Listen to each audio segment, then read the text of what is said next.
Hello BookTube. Today I'm going to be doing the Let's Get Outside with Books tag. This tag was created by Miss Reads-A-Lot and I was tagged by Steve Donahue. Thank you, Steve, for tagging me and for reminding me about this tag. I'll leave links to both Miss Reads-A-Lot's original tag video and Steve Donahue's version of this tag in the show notes down below.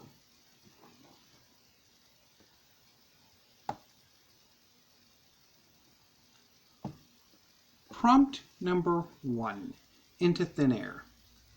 What is one of your favorite books about or set in the outdoors? For this prompt, I'm going to go with Fairy Tale by Hiro Mishima. It is a manga series about a group of wizards in the Fairy Tale Guild. The main character is Natsu Dragneel, a fire dragon slayer, and Lucy Heartfilia, a celestial spirit mage, and the two, together with Happy and Gray and Erza, have all sorts of adventures in the fantasy world of Earthland. And a lot of the action takes place out of doors. So I'll go with that. Prompt number 2, Winterdance. This is the story of Gary Paulsen running the Iditarod for the first time, even though he isn't particularly good at it. Do you have a hobby or skill that you keep attempting even if you are not particularly good at it? Not really. I mean, I occasionally draw, which I'm not particularly good at, but I haven't done it enough to really see whether or not I can keep doing it without improving. I mean, my cooking and my painting hobbies, like the more I do them, the better I get. So it doesn't quite work for this prompt. So I'm going to go with no on this one. Prompt number 3, Wild. This is a story of Cheryl Strayed hiking the PCT after the death of her mother. Recommend a book where a central theme is dealing with grief.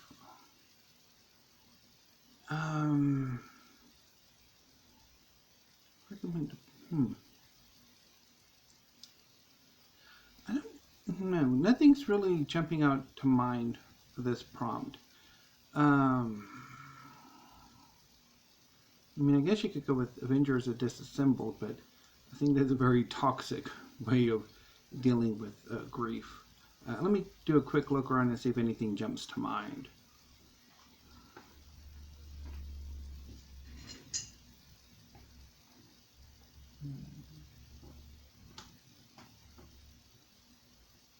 Oh!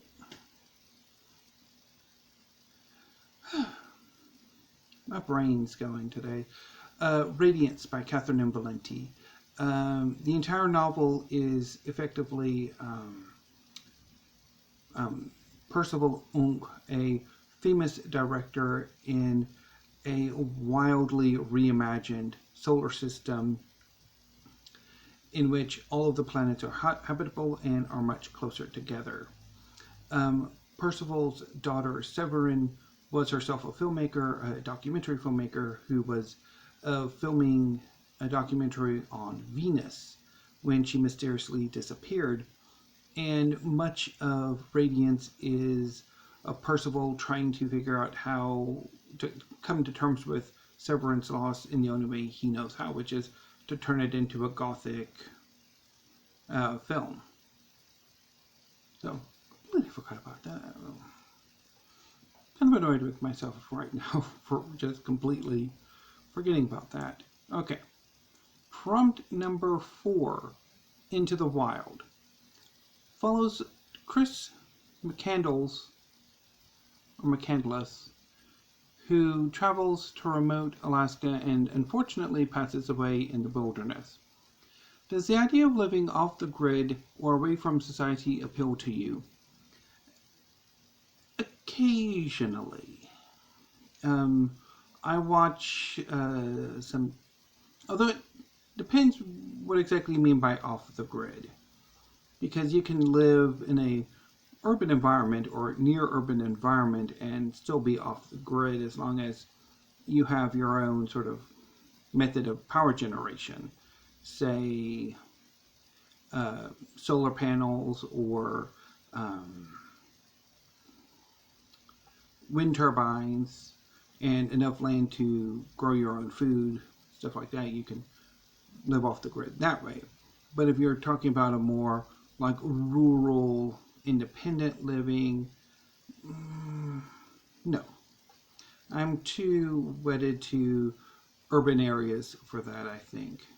Although I do occasionally have a hankering for isolation and living off the grid. But most of the time, no. Prompt number 5, A Walk in the Woods. Story of Bill Bryson and Katz hiking the Appalachian Trail. What is a book with a really interesting friendship?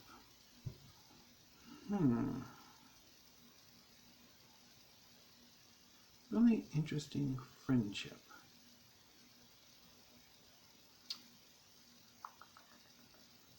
I think I'm going to go with, for this prompt, I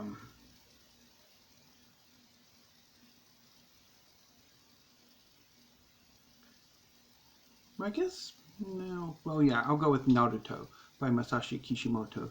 The friendship between Naruto Uzumaki, the main character, and the deuteragonist Sasuke Uchiha is rather interesting and perplexing at times, but is also really, really interesting how well Kishimoto does. I'll go with Naruto here.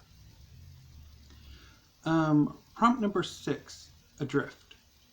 Story of Stephen Callahan's Time Lost at Sea. Do you like the water? Yes. Prompt number 7, Hatchet. Fictional story of a young boy who is in a plane crash while traveling to Alaska and has to survive with only a hatchet. What is your favorite survival story?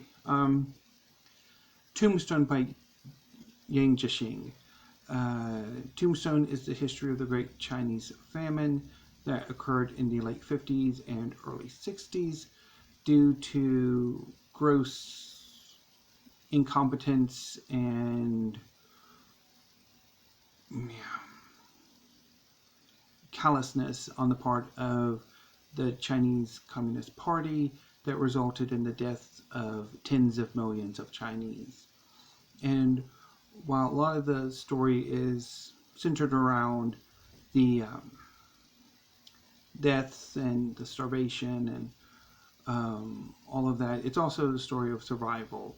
Particularly, there are bits in the book where Yang mentions his own survival during this time.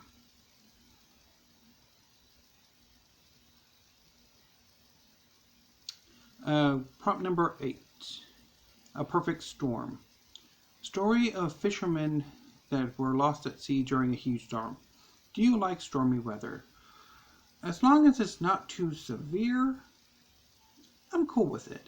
I mean, there's something calming and soothing about a rainy day and even a slightly stormy day. But when you have tornado warnings or it's a hurricane or something like that, I'd rather avoid those because they are quite scary. So prompt number 9 is tag some friends, and normally I tag everybody. So if you would like to do this tag, consider yourselves tagged, and I will see you tomorrow for sure. I'll be talking about cookbooks. So until then, BookTube, thank you, have a great afternoon, and stay safe.